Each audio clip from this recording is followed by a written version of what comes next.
Amir before on the dark web that will like kind of do a bit of a string search, but it'll This is cool. Let's podcast it. Yeah. let's do that off the podcast. Okay, I'm ready. What's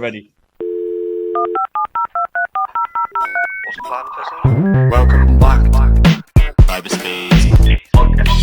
Empirical training. Do you know what I mean? So like, they're like empirical training. Welcome back to the CyberSpace podcast. Hello and welcome back to another episode of the CyberSpace podcast. With us, empirical training. And this episode, this is going to be the very last you hear of me, really. I might pop up at the end to say goodbye, but actually, I'm not going to be involved in the discussion at all. I was out this last week. My friends and colleagues on the pod, AJ, Vaughan, and Robbie have stepped in, and I'll let them explain where I was. I think they do. They have a funnier version than I would give. Let's just leave it there. But the boys caught up with our community this week, as we always do, weekly Q&As to kind of let them understand what security knowledge they're looking for, where they might be getting tripped up in their development, or just general, hey, this is really interesting. Let's talk about this. I want to hear some more perspectives about it. So we do a weekly Q&A with our community. And what we're going to hear at the beginning of this pod is we're going to focus, or they are going to focus on actually reintroducing themselves. We had some new members who didn't know all of us. So you'll get to know Vaughan and Robbie again. AJ didn't introduce himself, I don't think.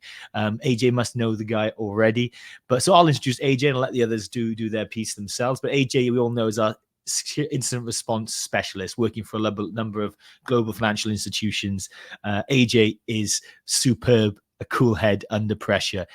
When it all hits the fan, he is the guy who looks like nothing bothers him at all, while he slowly works out exactly where the threat actor is and how to get them out, and then boots them out without it ever becoming a real issue. And then spends the next month or so quietly implementing new strategies and analytics to make sure that can never, ever happen again. AJ is one of the thoroughest and best incident responders I've ever had the pleasure of working alongside. Now, the other gents, they introduced themselves and they didn't pick themselves up quite so much, because I would say they're also fantastic. Robbie and Vaughan, excellent cybersecurity professionals, bring a lot of stuff to the table, whether that's in SOC leadership, or whether that's in automation, or whether that's, and now as Robbie's taken his little journey into enabling sales teams as well as building up managed services. You know, security is an ever winding path. Whether you're trying to protect your environment, that's an ever winding path, a never ending journey, or whether you're a security professional, there are many turns in this road. It's a great place to have a career. So the first part of this Q&A, they're going to be talking to one of our new members. Wendell is his tag on this, and he asked, hey, can you give me a little bit about your background, where you started and so on, so you could see, you know, what path he could follow or for himself as he tries to get into cybersecurity. And as always, some great advice comes out there from the lived experience of the boys. Second part of the podcast, thing we're going to talk about is procrastination. Right, no matter who you are, unless you're an absolute freak like Steve Jobs or something. Well, I take it back. I reckon even Steve Jobs procrastinates, probably just in a very, very productive way.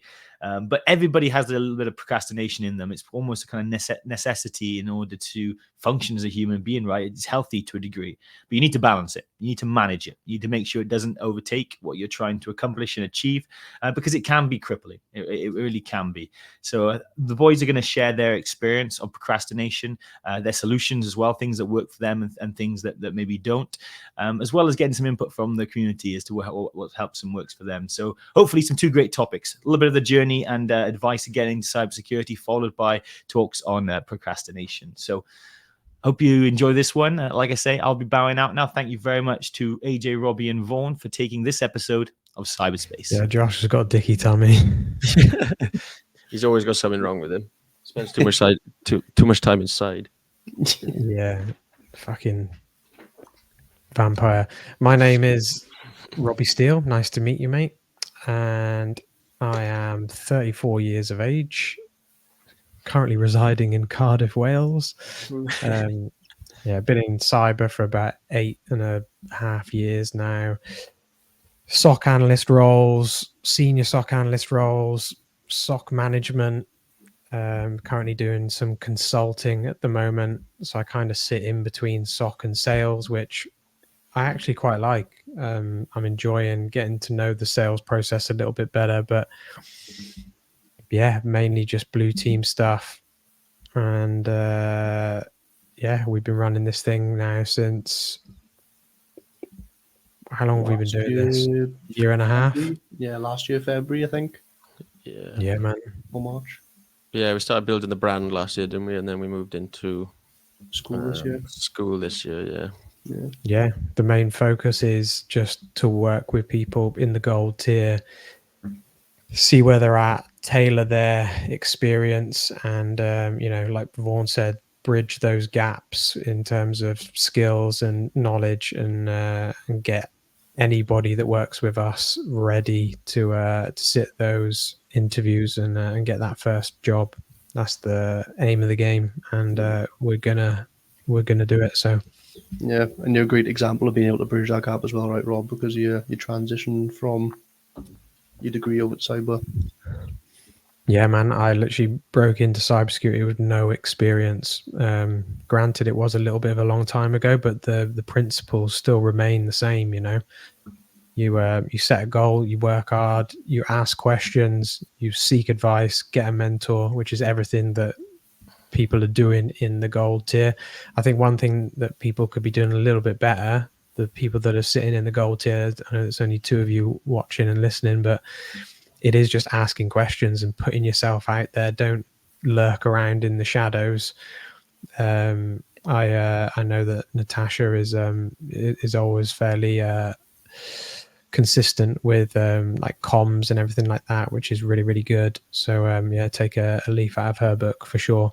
But yeah, ask questions, put yourself out there, get involved, engage, and that's how you will succeed. Because whether you think you are doing it or not, you are holding yourself accountable when you're like putting that into the universe. Not to get too philosophical, but like that actually does work. Like you put something out there, you say you're going to do it, or you say you're going to concentrate on this for the week, then subconsciously you will want to work towards those goals. I was going to say, you definitely have been to Bali, haven't you? Fucking yeah, man. It is true though. Just get a plan and stick to it. It's like we were talking about those self-help books earlier, and Think and Grow Rich. I'd actually people do bang on that it's like the best book ever, but basically all I really took away from it was like get a plan and just stick to that plan, and eventually you will be successful. So that's what we're trying to help you with here.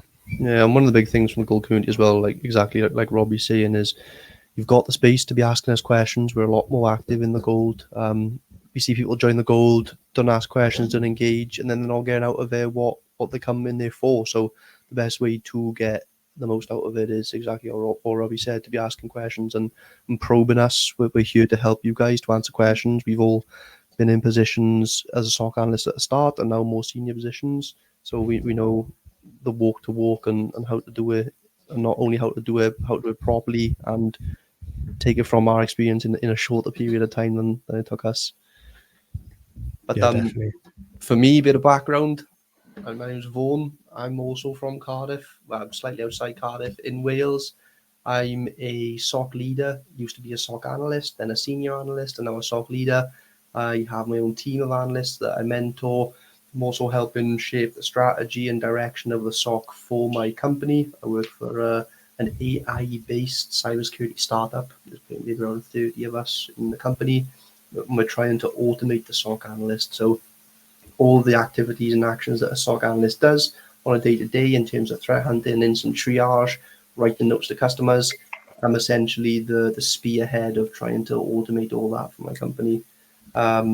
Used to work as a SOC analyst, used to work at Robbie, used to work at the same company as AJ, however, not at the same time as AJ. And I've been in the industry for 4 or 5 years. I think it's 4 in industry, but then I've been studying cybersecurity for 9. I went to university for 4 years. I didn't transition from a different sector, so I took a more vanilla approach. But I've been studying cybersecurity for 9 years, working in industry for 4. Yeah, And you've got yourself into a management role within 4 years, which is extremely impressive. But it does go to show that the industry does move really, really quickly. We say that to a lot of people. Yeah, We've had 100%. people work with us Yeah. more in our previous roles where they've joined, they've got 2 promotions. Next thing you know, they've like doubled, tripled their salary, and they're sitting in a really nice high position in the space of like a year. And it's mental. And that's just because there's such a high demand for cybersecurity analysts. Don't believe what you see in the media or what people are telling you. Some people are telling you on social media. Like, there are a lot of jobs out there. The demand is high. One thing that I've definitely noticed as well, which I posted about in the Go community, is the barrier for entry for a lot of the more senior positions is definitely getting lower. At the moment in my company, I'm hiring for a senior SOC analyst for my team, and the sort of applications I'm getting put into me to review, to interview, are people with like 1.5, 2 years experience. To me personally, I think a senior SOC analyst should have around 3 years of experience, maybe 4 for a really good one. But just seeing the applications of people with 1.5, 2 years of experience getting sent over to me, and also taking a look at people on LinkedIn as well and looking at their journeys. I'm a bit of a keep an eye out on those sorts of things. I've seen people be a SOC analyst for a year and then get a promotion to a senior role. So exactly like Robbie's saying, it can move very fast.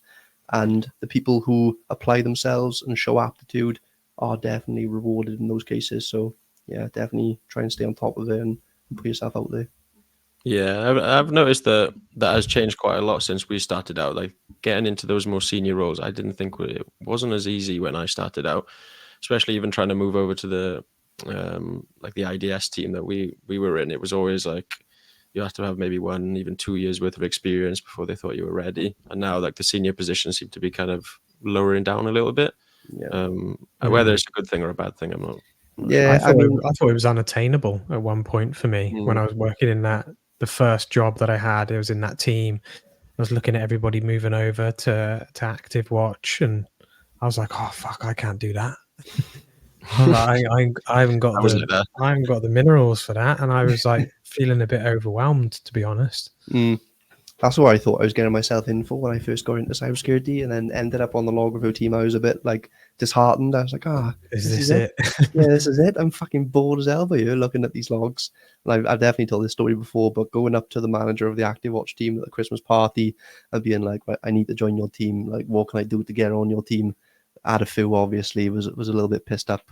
He's like, all right, I'll see what I can do. And our two team leads put their heads together, and I think by that April, I was moved over into the other team. So again, putting yourself out there and making yourself known of someone with ambition definitely does its thing. Yeah, it's the thing. If you don't ask, you don't get, isn't it? And I think that many people are always worried about asking for more. But it's even when it comes to applying for jobs, like, be consistent with it. Don't feel like you're pestering people by just applying for jobs, or you feel uncomfortable with the rejection. Like, Vaughan went up to somebody and spoke to their face. That's a worse rejection than putting an application in. But it might even come down to that. Maybe I was speaking to somebody who works at Capgemini, and I know Capgemini do a lot of security, and they're in their IT team. And I was like, "Oh, have you tried to like move internally?" And he said that he had tried, but he didn't succeed. Where I was like, "Well, continue to speak to those people that speak to the security team in whatever company that you're in, and see if there is any opportunities that are coming up, or even just ask them how you can get there and how you can get to those security positions, because you'd be surprised. You'd be surprised what you do if you just ask people. I don't know. And anybody that's have a look in the free community. If you type in procrastination to the search bar, a lot of people actually quite related to it. So it's hard to. I didn't really know how to define it, but what is stated as the delay or postponing of something. So I think everybody suffers from it. You boys suffer from procrastination. Yeah, definitely.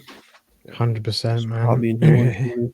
It's ebbs and flows for me. I'll have some days where I'm super productive and I'm feeling really good and everything is going well, and then it all ties in with your mindset as well. If you're like not in the great minds, like great space mentally, then yeah, the doom scrolling will set in sometimes, and I'll feel myself like supposed to be doing work, and I'm sitting there just like on Instagram, and I'm like, why the fuck am I even doing this? And then yeah, for me, social media is a bit of a demon, to be fair. I'm not on it loads, but sometimes I will just get myself in a bit of a spiral where I've like just been sat there just scrolling for 20 minutes, and I'm like, I don't even know what I'm looking for. Don't know. I don't feel fucking satiated is not the word, but I don't feel complete after that 20-minute scroll of nonsense. So then I'll get a little bit annoyed with myself, and I'm like, right, I'll either log out of my Instagram or like my socials or something, and then I'm like, right, if what I like to do as well is just try and set my phone on do not disturb, because that is important. If you've got like a work block, treat it like little segments of the day. So, if you're starting work or whatever, and it's 9 till 12 until you got your lunch, then put your phone on do not disturb, engage in your work block, do what you need to do, try and not reach for your phone, because I think that is one of the biggest contributors to procrastination, because it's like, oh, you're doing this, I'm a bit bored now. There's lots of stuff here that's going to distract me from what I actually need to do on my day-to-day job or on my personal side quests. So yeah, just try and be organized with it, and then reward yourself with some mindless fucking doom scrolling. Yeah, I can relate to that. One method that I found really works for me, I fall into the exact same trap that you're saying, Rob, and it looks like everyone's resonating in the chat with as well. Like, just picking my phone up for no reason, and then just be like fucking, I don't know, looking at bollocks, scrolling Instagram or something. I mean, not actual bollocks. Yeah, small ones, big ones, saggy small ones. ones, big ones, all that sort of stuff. Yeah, just looking at absolute crap on my phone, just scrolling Instagram or fucking Facebook or something. I typically find that I personally do it. Like, I'll be working a task, and then as soon as I need to actually engage my brain because it's got a little bit harder, I'll automatically reach my phone just to fill it with something other than the work. So I find putting my phone in a drawer or out of eyesight works well. And then also I swear by Pomodoro timers, if anyone has viewed of those before. It's funny you say that. A lot of alerts that have come up in our Seaman work, not that we've whitelisted a lot of them now, but there was Pomodoro timers that were popping up everywhere. Oh, is it? And I was like, what the hell is this? But it's a specific technique, is it? Yeah, so Pomodoro timer is a technique for kind of working without getting distracted, and it's essentially you set yourself a set amount of time to 100% focus on the task without distractions, and then after that timer goes off, you reward yourself with like 5 minutes or wherever you want. So I typically get up from my desk, go take a walk outside or downstairs, or go get a drink or something. That 5-minute timer will go off. I'll sit back down, do another 30 minutes of work. And I find that by splitting my work up into chunks of 30 minutes, 5 minutes, 30 minutes, 5 minutes, then after a couple, it does like 15 minutes of a break and then back into it. I find I do a lot more of in-depth work in 30-minute chunks rather than trying to span it over 3 hours, because in the 3 hours, it feels endless and I end up getting distracted. So I always get more intense work done by chunking it up using that Pomodoro timer that I've just sent in the chat. Is it an app? Can you do it on your phone? Just, you can probably do it on your phone, but you can just get it in the browser. I just have it on my computer in the browser, and it'll ping off your sound alarm as well, like on your device, just like a ringing noise. A couple of my team members in my corporate job also say they really struggle with focusing, and I've recommended this. They said it's an absolute game changer. So give it a try. Yeah, I'll have a little go at that. I've definitely done the exact same thing as what Natasha has done, where you're on Instagram or you're on TikTok, you're getting a bit annoyed and you're feeling like that's not productive. So then you move over to, I'll do it. I'll go over to LinkedIn and think, this is not Instagram and this is not TikTok. It's corporate. And then I'm fucking doom scrolling LinkedIn and then I'm like, what is going on here? I laugh about it. I'm like, this is bonkers. But it is bonkers, actually. But then sometimes I try and trick myself because I do some podcast research on LinkedIn, don't I? So I'll scroll LinkedIn to see if there's any interesting people that I can DM to say, do you want to come on the podcast? But then that's just my excuse. Then sometimes then it won't be productive. And then I'm just scrolling. Yeah. Yeah. And it's crazy. Like, I love the whole mindset and psychology around this sort of stuff. I could talk for fucking hours about it. But yeah, it's crazy the sort of things that the human brain will tell themselves to like justify doing these sorts of things. But I mean, it's just part of being human, right? Everyone is susceptible to it.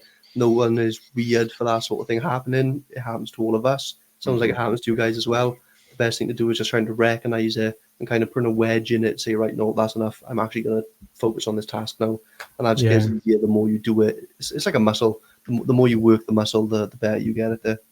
Yeah, I also give myself a social media ban and have done that over the years. I'll do little monk mode segments where I was revising for a certification one time and I just completely logged out of all socials, and it was a bit of a cold turkey thing.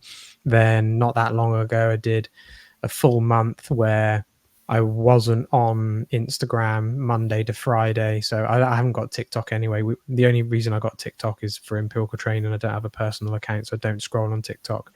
But yeah, I was like, right, Monday to Friday, I'm not going on Instagram. And then over the weekend, then I'll go on and like do some stories or whatever. So, and that works pretty well. And I can get used to that. And I don't necessarily miss it. And it just gives me that, that space away from it. But then that sometimes will just get replaced with other things. So for that time when I'm reaching for my phone, if I've said I'm not going to go onto Instagram, I will find something else to just potter about on. I love a little fucking YouTube video. So I'll watch a little YouTube video about something random, or sometimes it'll be productive and it'll be something to do with cyber. Other times it'll be, some business stuff or sales stuff, or sometimes it's fucking, I watched one literally having food this evening. Those, I'm not sure what they call them when they're just like commentating about celebs, these YouTubers. And I watched one on Bevo, who's like a famous TikToker in the UK. He basically got famous for like swallowing potatoes whole. Yeah, he's this proper like caricature of a British person, completely not fucking, it doesn't depict any sort of normal human being in the UK, to be fair. But I was watching a video on him thinking, like, why am I watching this? But it was just something to watch whilst I was eating my food. It sounds like we all suffer from some kind of procrastination then, and it is definitely very normal. But yeah, I like that website that you linked as well. I'm going to get on that for sure. Pomo Focus. Yeah, I use it all the time. It's honestly a game changer. Yeah, adding it to my favourites now. There we are then, boys. We've just come up to the end of the hour. Thank you to everyone in the Gold community and the chat for the chat's been popping off tonight, so it's been really good to see. Thank you for coming and listening. If there's anything you ever want us to cover in these, we always do Q&A session, but then we try and do a kind of learn session with it as well. Today you had a bit of procrastination and also how to get into cybersecurity as a beginner as well. But yeah, it's been great. Thank you, boys, for joining. Yeah, thank you, lads. Thanks, chat. It's been awesome to see you guys in here, and look forward to catching up in the community. Yeah, love it. Thank you very much. Take care, everyone. Cheers, everyone. See ya. Have a good day. And that was really nice to listen to, actually. I enjoyed listening to that whole one and cutting it down. Procrastination is something that I think, particularly when we're working from home, we sometimes think we face on our own. In an environment where your colleagues can't see you, maybe it is easier to pick up your phone and waste a little bit of time there. So how can you find those ways to make sure you are energized, make sure you are focused? Because trust me, the kick you get off doing something successful in work or doing something for your personal development, that dopamine rush is it less frequent, but bloody hell, is it better? It's much more worth it, right? So we all have to remind ourselves of that. And so some great tips. I'm definitely going to be checking out that Pomo Focus website from Vaughan. Normally pretty hesitant for anything that has an add-on on it, but Vaughan is pretty thorough with his analysis of those types of pieces. So some great tips. Thank you so much to the community, like AJ said, for actually being part of this one. giving us things to talk about, but also nudging the conversation on and making sure that we really are giving people what they want to know about cybersecurity and what it takes to kind of succeed there.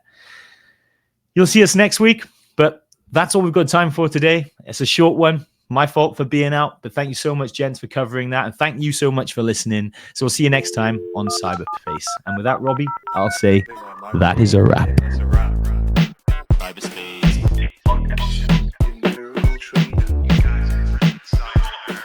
You know what I mean? So like that's a wrap.